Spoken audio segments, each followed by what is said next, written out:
क्या आप एक ऐसी जगह की कल्पना कर सकते हैं जो दिखने में तो स्वर्ग से भी ज़्यादा सुंदर है, लेकिन वहाँ रहने वालों के लिए वो जगह तो नर्क से कम नहीं है।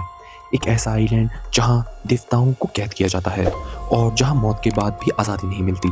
शीलियांग आइलैंड एक ऐसी जेल जहाँ से निकलने का रास्ता सिर्फ खून और बलिदान से होकर गुजरता है। आज की कहानी एक ऐसे ही लड़के की है जो किस्मत की लकीरों को मिटाने निकला है। दोस्तों, एपिसोड से पहले हम ये जानते हैं कि सीलियांग आइलैंड है क्या। तो सीलियांग आइलैंड कोई आम आइलैंड नहीं है।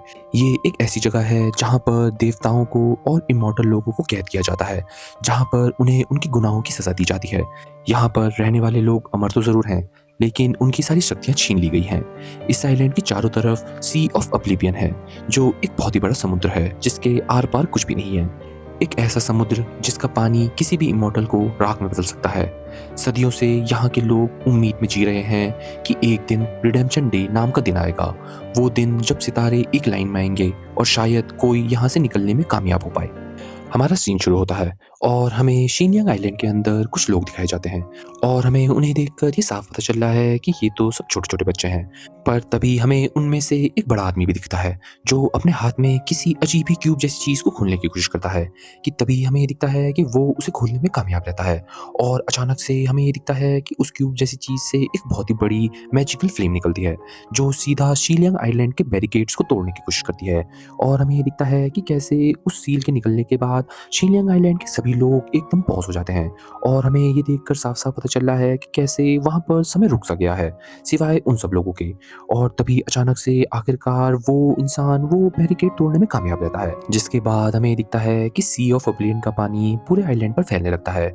और हमें ये दिखता है कि कैसे बहुत सारे लाचारा लोग कुछ कर भी नहीं पाते, क्योंकि वो तो अपने समय में ही कैद होते हैं और वो पानी हल्के-हल्के उन सब इमॉर्टल्स को जलाता जाता है जो भी उन्हें छूता है। और तभी हमें वो इंसान भी दिखता है जो बार-बार यही बोल रहा होता है कि कैसे वो सिर्फ़ चंद पल दूर है इस पूरे आइलैंड से निकलने के। और तभी अचानक से हमें एक और लड़की दिखाई जाती है जो उन सब लोगों को ही देख रही होती है और वो उनको देखकर ये बोलती है, "अगर यही आखिरी रास्ता है हमारा इस कैद से बाहर निकलने का, तो मुझे नहीं निकलना है।" और हमें दिखता है कि ये कहकर वो लड़की सीधा सी ऑफ ऑब्लिवियन में कूद जाती है। पर तभी वो इंसान अपना जादू सब रोक कर सीधा उस लड़की के पीछे अपने मैजिकल शक्ति से जाने लगता है।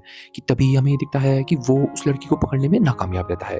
पर तभी हमें दिखता है कि उस इंसान के पीछे एक लड़का भी आता है जो सीधा उस इंसान और उस लड़की को पकड़ने की कोशिश करता है और उसके पीछे-पीछे एक छोटी लड़की भी आती है। पर हमें तो ये दिखता है कि वो छोटी लड़की उन तीनों लोगों को पकड़ने में नाकामयाब रहती है और हमें दिखता है कि शायद उन तीनों ने अपनी जान गँवा दी है, जिससे वो छोटी बच्ची बहुत ही ज़्यादा उदास होकर चिल्लाने लगती है। कि तभी अचानक से हमें ये दिखता है कि उस क्यूब का मैजिक भी कम हो जाता है, जिसकी वजह से शीलियांग आइलैंड वापस अपना बैरिकेड बना लेता है और वो जादुई क्यूब भी वापस नॉर्मल हो जाता है, जिससे शीलियांग आइलैंड के सभी लोग वापस अपने होश में आ जाते हैं। और तभी हमें ये दिखता है कि पूरे आइलैंड पर एक आवाज़ फैलने लगती है, जो ये बोलती है, जिन्होंने भागने की कोशिश करी थी, उन्होंने अपनी जान ले ली है। ये तुम सब लोगों की आखिरी वार्निंग है। अगर तुम्हें ग्रेट रिडेम्पशन की तैयारी करनी है, तो जितने ज़्यादा अच्छे कर्म कर सकते हो उतने करो, क्योंकि तुम्हारा वो खास दिन पास आने वाला है। तुम सबको कोई गलत काम नहीं करना है। आशा करता हूँ तुम्हें मेरी बातें समझ आ रही होंगी। और हमें ये दिखता है कि ये सब चीज़ें सभी आइलैंड वाले बहुत ही गौर से सुन रहे होते हैं। कि तभी हमारा सीन शिफ्ट हो जाता है और हमें ये पता चलता है कि कैसे इस घटना को पूरे 10 साल बीत गए हैं। और तभी आज के समय में हमें एक इंसान दिखता है जो आइलैंड के अंदर ही वहाँ की सिक्योरिटी से छुप-छुप कर कुछ मैजिकल स्क्रोल्स पढ़ रहा है। और उसे एक बात पता चलती है कि कैसे शीलियांग आइलैंड एक कैदखाना है जो वहाँ के इमॉर्टल्स देवताओं के लिए है। और यहाँ पर जो भी आता है उसने कोई ना कोई गुनाह करा होता है और अगर वो ये चाहता है कि वो यहाँ से निकले तो उसे अपने गुनाहों का पश्चाताप करना पड़ेगा। और हमें ये पता चलता है कि कैसे शीलियांग आइलैंड के अंदर किसी भी देवता के पास अपनी ताकत नहीं होती, सिवाय अपनी अमरता के। पर उन्हें आइलैंड के अंदर मॉर्टल्स की तरह ज़िंदगी जीनी पड़ती है। उन्हें आम इंसानों के दुःख-दर्द सब महसूस होते हैं, पर वो मर नहीं सकते। और हमें रिडेम्पशन डे के बारे में एक और बात पता चलती है कि कैसे हर 500 साल में रिडेम्पशन डे नाम का दिन आता है और जिसने भी सबसे ज़्यादा अच्छे कर्म करे होते हैं उसका वहाँ से निकलना तय होता है, जिससे उसको इस जेल से आज़ादी मिल सकती है और वो अपनी इमॉर्टल ज़िंदगी वापस जी सकता है। और तभी हमें आखिरकार उस इंसान का नाम पता चल जाता है। उस इंसान का नाम जिंग होता है और हमें तुरंत ही ये पता चल जाता है कि कैसे जिंग तो वही बच्चा था जो उन दोनों इंसानों को बचाने के लिए सी ऑफ ओब्लिवियन में कूदा था। और हमें हमें ये भी पता चलता है कि कैसे जिंग जिनको बचा रहा था दरअसल वो उसके माता पिता थे और जो लड़की उसे बचा रही थी वो उसकी छोटी बहन थी।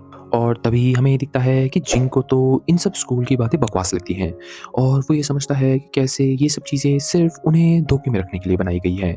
कि तभी हमारा सीन शिफ्ट हो जाता है और हमें एक लड़की दिखाई जाती है और हमें जल्दी ये पता चल जाता है कि कैसे वो लड़की तो जिंग की छोटी बहन है जो अब बहुत ज़्यादा बड़ी हो चुकी है, जिसका नाम टूली होता है। और हमें दिखता है कि टूली तो एक बहुत ही बड़ी बोट बना रही होती है और वो उस बोट के अंदर कुछ ढूंढ रही होती है। कि तभी हमारा सीन वापस शिफ्ट हो जाता है और हमें वापस जिंग दिखाया जाता है और हमें दिखता है कि जिंग के उस जगह पर घूमने के दौरान उसे अचानक से एक बुक दिखती है और वो उस बुक को खोलने की कोशिश करता है। कि तभी जिंग के उस बुक को खोलते ही वहां पर उस बुक से बहुत सारे डीमंस भी आ जाते हैं और वो डीमंस सीधा जिंग पर हमला कर देते हैं। पर तभी हमें जिंग की असली ताकत भी दिखती है और हमें दिखता है कि कैसे जिंग एक एक कर कर उन सभी डीमंस को बड़ी आराम से हरा रहा होता है। कि तभी हमें ये पता चलता है कि कैसे जिंग तो पूरे आइलैंड की सबसे बड़ी लाइब्रेरी के अंदर होता है, जिसे सीलियंग लाइब्रेरी भी कहा जाता है। और हमें दिखता है कि उस लाइब्रेरी के अंदर एक बहुत ही बड़ा क्रिस्टल होता है जो उस पूरे शीलियंग आइलैंड को एक दूसरे से कनेक्ट करता है। और तभी उनकी लड़ाई के दौरान हमें दिखता है कि जिंग कुछ डीमंस को उस क्रिस्टल के अंदर फेंक देता है, जिससे वहां पर एक बहुत ही बड़ा बम धमाका होता है। और हमें दिखता है कि कैसे आइलैंड में मौजूद सभी लोग वो धमाका देख लेते हैं और हमें दिखता है कि टूली भी बहुत ही दूर से वो धमाका देख लेती है और वो तुरंत ही उस जगह की तरफ चली जाती है। वहीं कुछ देर बाद हमें लाइब्रेरी के अंदर का माहौल दिखाया जाता है जहाँ पर हमें दिखता है कि जिंग की आंखें एक जगह पर खुलती हैं और वो अपने आप को लाइब्रेरी के स्पेल्स के अंदर बंधा हुआ पाता है। और तभी उसके पीछे बहुत सारे सोल्जर्स आने लगते हैं और हमें दिखता है कि जिंग समय रहते वहां से भागने में कामयाब रहता है। तभी हमारा सीन शिफ्ट हो जाता है और हमें आइलैंड का मीटिंग हॉल दिखाया जाता है जहाँ पर हमें ये दिखता है कि पूरे आइलैंड के कुछ एल्डर्स साथ में मिलकर वहाँ पर बातें कर रहे होते हैं। तभी हमें एक एल्डर जिसका नाम मुआई होता है वो दिखाई जाती है जो बाकी सब लोगों को ये बता रही होती है कि कैसे लाइब्रेरी में एक बहुत ही बड़ा बम धमाका हो रखा है, जिसकी वजह से वहाँ का बहुत ही पुराना और प्राचीन रिकॉर्ड्स भी तबाह हो गए हैं। और हमें मुहाई से ये भी पता चलता है कि कैसे ये चीज़ें बहुत ही बड़े सीन के अंदर आती हैं और अब मुहाई और बाकी सब लोग बहुत ही ज़्यादा टेंशन में हैं कि वो लोग अपना पॉजिटिव कर्मा कैसे बढ़ाएंगे। पर तभी हमें वहाँ टूली भी दिखाई जाती है जो चुपके से मीटिंग हॉल के अंदर सभी लोगों की बातें सुन रही होती हैं। कि अचानक से हमें ये दिखता है कि टूली की मुलाकात एक और लड़के से होती है जिसका नाम लिंगलोंग होता है। और हमें ये दिखता है कि कैसे टूली और लिंगलोंग आपस में एक दूसरे को जानते हैं और हमें दिखता है कि टूली लिंगलोंग से वहाँ का हालचाल पूछती है और उससे पूछती है कि आखिर वहाँ पर हुआ क्या। पर लिंगलोंग टूली को ये बताता है कि कैसे अगर उसे ये सब चीज़ें पता होती तो वो यहाँ पर मीटिंग हॉल में लोगों की बातें सुनने नहीं आता। पर लिंगलोंग टूली को ये बताता है कि कैसे उसने अपनी माँ से ये सुना है कि लाइब्रेरी के अंदर का क्रिस्टल किसी ने तबाह करने की कोशिश करी है और ये चीज़ कोई बहुत ही ज़्यादा ताकतवर इंसान ही कर सकता है। कि तभी हमारा सीन अंदर की तरफ शिफ्ट हो जाता है और हमें ये दिखता है कि दो औरतें आपस में लड़ रही होती हैं और वो लोग एक दूसरे को ब्लेम कर रही होते हैं कि शायद उन्हीं ने लाइब्रेरी के अंदर ये घटना दर्शाई है। और हमें जल्द ही अंदर की कहानी भी पता चलती है। हमें ये पता चलता है कि कैसे अभी पूरे आइलैंड पर 3 ऐसे एल्डर्स हैं जो वहाँ पर मौजूद सबसे ताकतवर लोग भी हैं। और हमें ये पता चलता है कि कैसे उन 3 एल्डर्स की अपनी-अपनी फैमिली भी है। और तभी हमें उन तीनों एल्डर्स से इंट्रोड्यूस किया जाता है और हमें सबसे पहले एल्डर का नाम पता चलता है जिसका नाम चेंग होता है और हमें दूसरे एल्डर का नाम तो पता ही है जिसका नाम मुहाई है। और हमें ये भी पता चल जाता है कि कैसे लिंगलोंग मुहाई का ही ग्रैंडसन है। और तभी अचानक से उन सब की बातों के दौरान वहाँ पर तीसरी एल्डर भी आ जाती है जिसका नाम मियान होता है। और हमें दिखता है कि मियान तो एल्डर होने के बावजूद भी बहुत ही ज़्यादा खूबसूरत होती है। और तभी चेंग मियान से ये पूछता है कि आखिरकार वो इतनी देर से कहाँ थी और मियांग चैन को ये बताती है कि कैसे वो अभी अपनी पूजा कर रही थी और वो अभी उतनी ताकतवर नहीं हुई है जो वो इतनी जल्दी लोगों के बुलाने पर आ पाए। पर हमें तो ये दिखता है कि चैंग मियांग की ये सब बातें सुनकर मियांग को थोड़ा कमज़ोर समझने लगता है और वो सब लोगों को ये बताता है कि कैसे मियांग एक एल्डर होने के बावजूद भी इतनी रिस्पॉन्सिबल है। पर हमें तो ये दिखता है कि मियांग चैन की ऐसी बातें सुनकर थोड़ा बुरा मान जाती है और वो चैंग पर गुस्सा करने लगती है और चैंग भी मियान की ऐसी हरकत देखकर थोड़ा गुस्से में आ जाता है।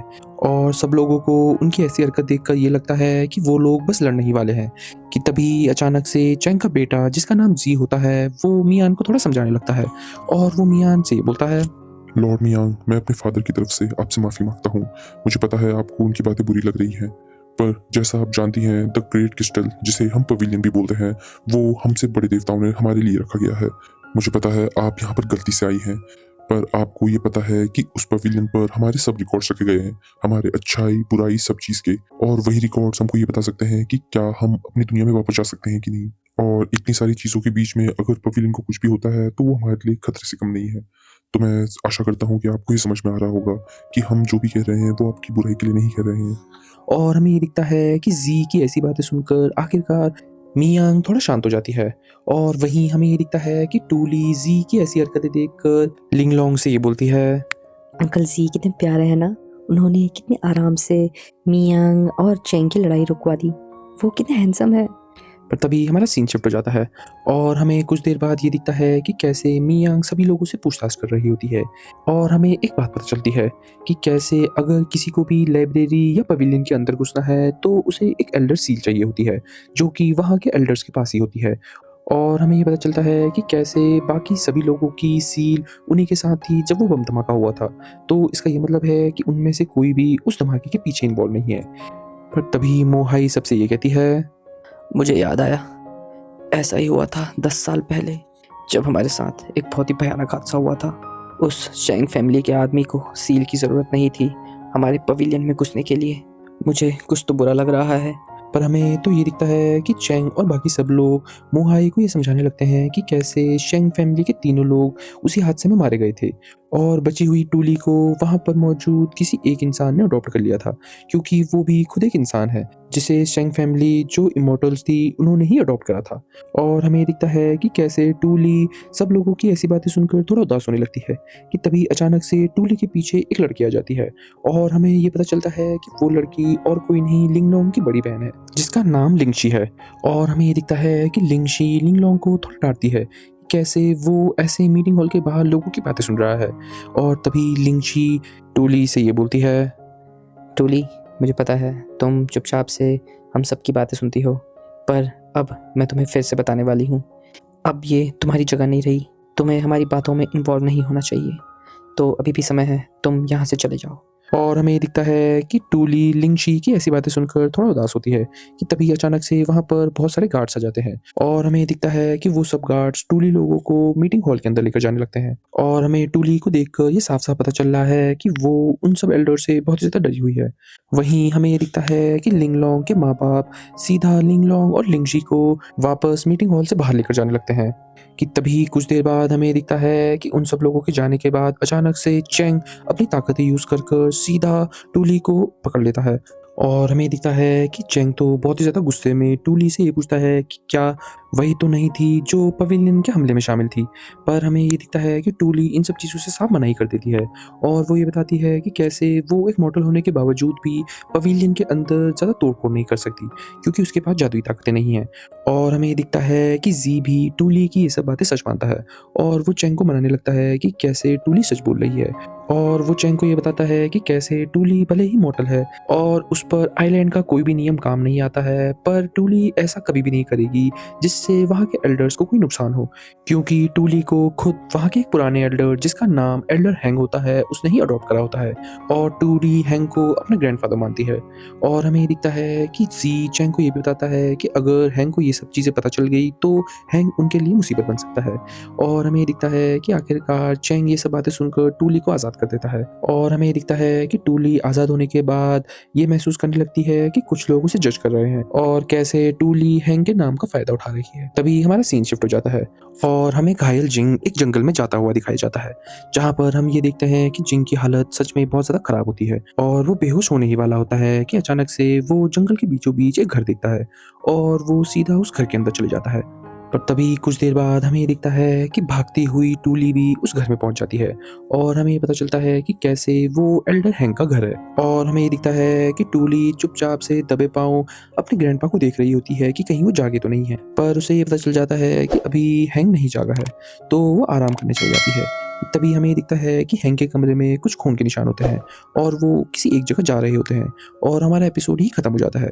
सो दैट्स इट गाइस, आशा करता हूँ आपको हमारी ये एनिमे सीरीज बेहद पसंद आ रही होगी। अगर हाँ तो हमारे चैनल हिंदी एनिमे बाय अवी को जरूर सब्सक्राइब करें और लाइक शेयर और कमेंट्स भी ये जरूर बताइए कि आपको ये वीडियो कैसी लग रही है। तो मिलते हैं आपसे नेक्स्ट एनिमे रिकैप में, तब तक के लिए बाय बाय।